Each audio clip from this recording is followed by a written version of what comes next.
Good morning. Excuse me. Good evening. Good evening. This is Rashad Mitchell coming to you live from my YouTube channel. So I continue on my part series. The week that was college football history review, the 1967 college football season. Now I'll be talking about the games that were played during week 7, October 28th, 1967.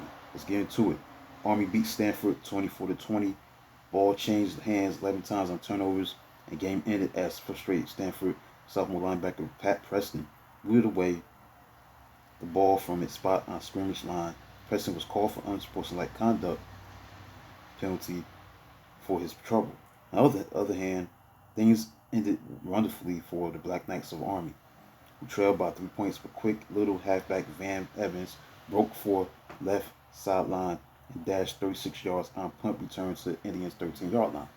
So halfbacks Lynn Moore and Hank Andrizak took 2 runs to put Army ahead 24-20 with less than 2 minutes to go. Earlier, Tribe had taken a 10-0 lead in the first quarter as fullback Jack Root topped kicker Bill Shoemaker's 27-yard field goal with 2 yards scoring bash at end of 60-yard march. The Cadets tied it 10-10 by halftime, and halfback Mark Wolsner put them ahead 17-10 with 1 yard run in the third quarter. Now Stanford fought hard for 92 yards to fullback Greg Brelson's touchdown smash from 1 foot away. It provided fourth quarter lead of 20-17. Next, Penn State beat Syracuse 29-20. And the seesaw first half saw quarterback Tom Sherman break 7-7 tie for Penn State with 60-yard touchdown pass to tight end Ted Qualick in the first quarter before the lead was stretched to 22-14 by halftime. Top orange ground gainer Larry Zonka switched between fullback, tailback to key second half surge by Syracuse. Zonka scored his touchdown on a 6-yard run in third quarter, but in Ed Nowicki dropped 2-point pass that would have tied it. Trailing 22-20, Orangemen were forced into gambles that resulted in end zone interception by Lions defensive back Tim McGarvey that halted long drive, and another interception that Lions linebacker Dennis Amkons returned 53 yards for a touchdown.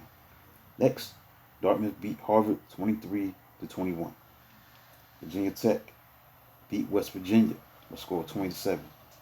And for the first time since 1918, Virginia Tech had nailed down 7 consecutive wins.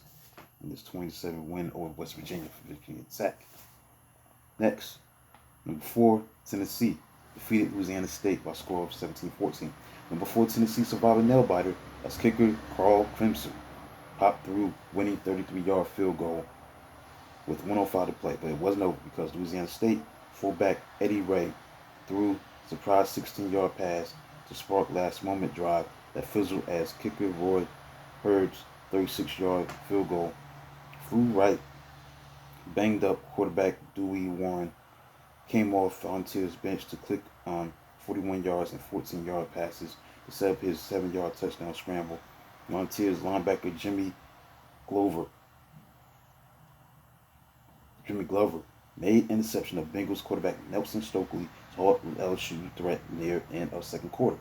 Now Tennessee went 80 yards to score on 6-yard scoring somersault by tailback Walter Chadwick, but Tigers defensive back Sammy Rizaffi took kickoff at goal line and went untouched for a 100-yard touchdown return to pull LSU to within 14-7.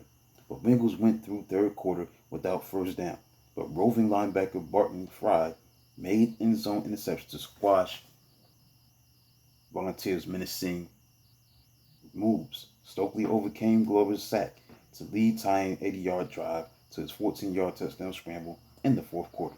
But LSU's 15-yard penalty launched the winning drive for Tennessee.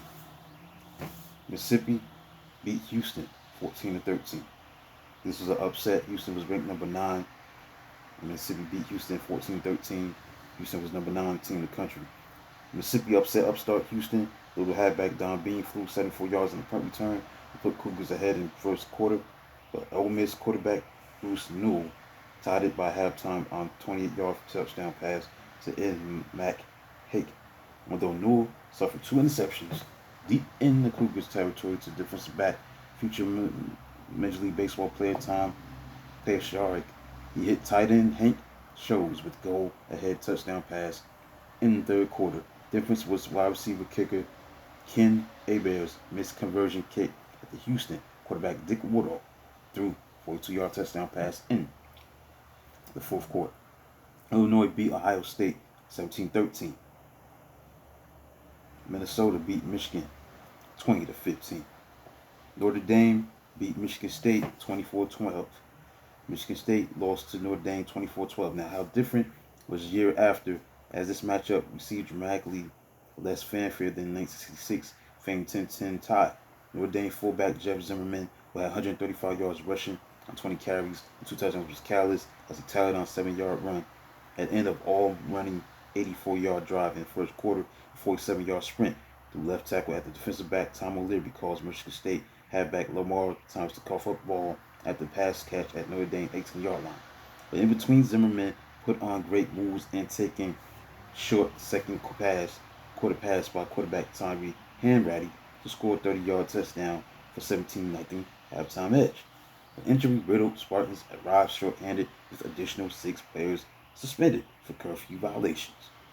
But they rallied in the fourth quarter with 2 touchdowns, including a 6-yard touchdown catch by wide receiver Frank Waters. He had 8 catches for 74 yards and a touchdown from quarterback Bill Farraco.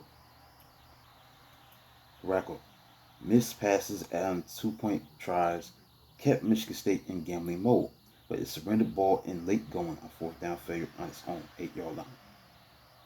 Oklahoma defeated Missouri by a score of 7-0. Kudos were earned by respectable defensive squads. Missouri held Sooners' rushing attack that tops in the nation at 284 yards average to 150 yards.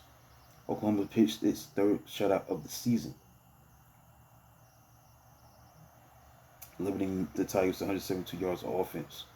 Sooners quarterback Bobby Warmack clicked on a 51-yard pass which tight end Steve Zabel carried to 7-yard line in the second quarter. Warmack then scooted to 1-yard line. Tailback Ron Schatz blasted for game's only score.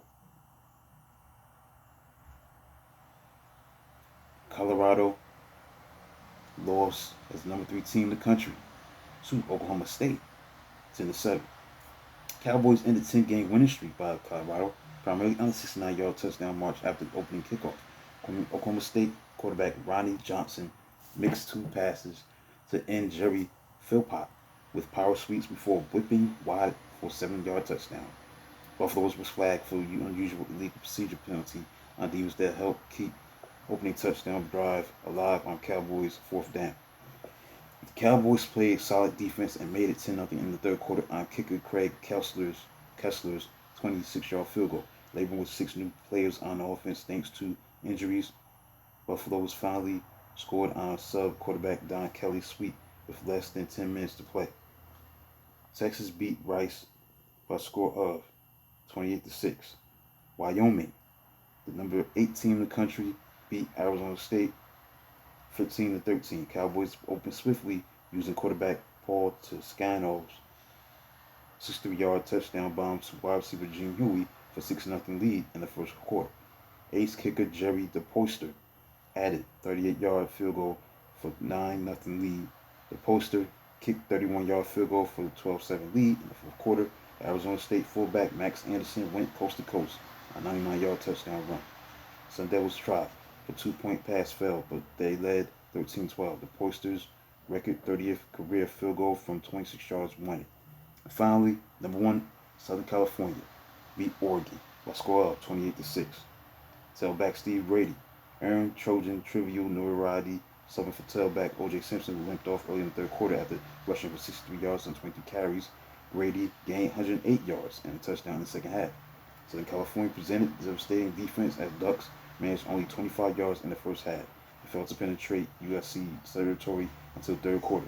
Trojans quarterback Steve Saag threw a touchdown pass to tight end Bob Klein and set up another with his aerials. In the last 2 minutes, Oregon finally scored on quarterback Eric Olson's 9-yard touchdown pass to end Lynn Hendrickson.